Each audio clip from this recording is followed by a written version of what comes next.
अपनी पूंजी पे घमंड मत कीजिए।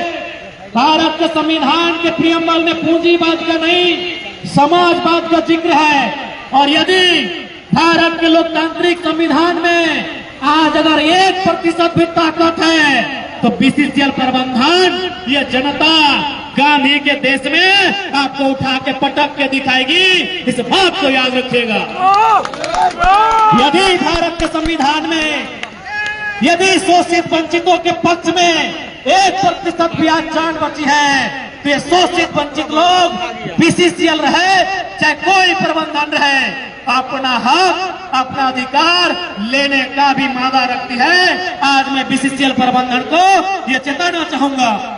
मैं सबसे पहले बीसीसीएल प्रबंधन को साफ साफ कहूंगा कि आप कम से कम जो भूमि अधिग्रहण का नियम है,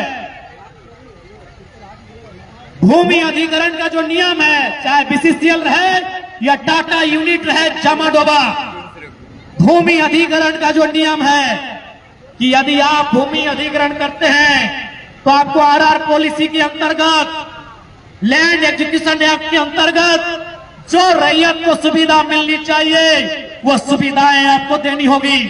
सबसे पहले जो सड़क जिसको आप लगातार क्षतिग्रस्त कर रहे हैं, इस सड़क को इतनी पक्की बनाइए कि जहाज स्टैंड के लोग उसमें आवागमन कर सके।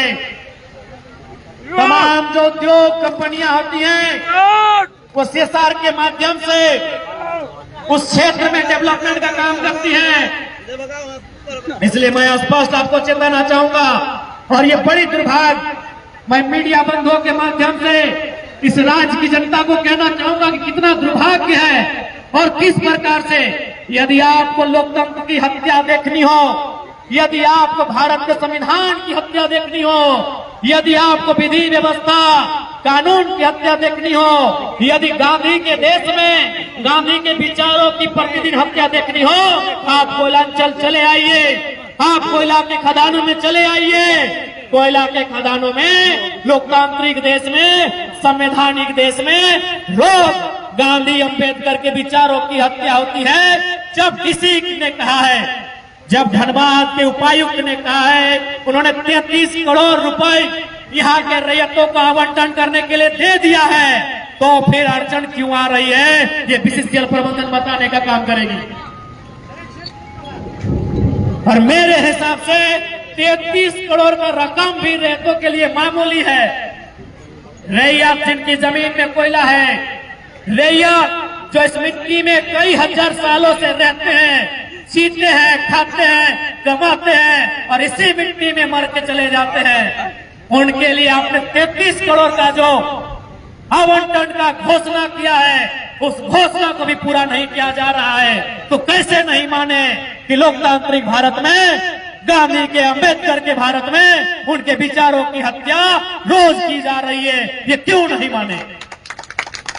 इसलिए मैं इस मंच के माध्यम से, मीडिया के माध्यम से धनबाद जिला की उपायुक्त मैडम को भी कहना चाहूंगा कि ये उपायुक्त कार्यालय का आदेश है, ये उपायुक्त कार्यालय का भी आदेश है कि जहाज स्टैंड में जिन रैयतों की जमीन पर कोयला खनन का काम किया जा रहा है, उन्हें मुआवजा की राशि आवंटित की जाए। लेकिन अभी तक ये राशि आवंटित क्यों नहीं हुई, ये सवाल का उत्तर आपको देना होगा।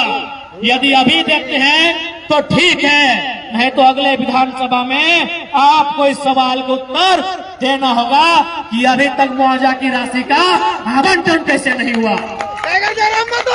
और मैं यहाँ के अंचल अधिकारी से भी कहना चाहूंगा कि जो मुआवजा का प्रक्रिया है, उस प्रक्रिया में जो बार बार आप दांव पेच खेलते हैं, कागज दिखाइए, वंशावली दिखाइए, ये ड्रामा बंद कीजिए।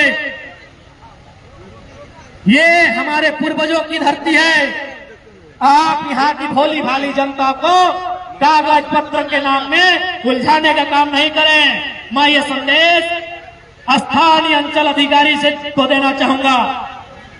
ये भूखे लोग हैं, आज सवाल निवालों का है।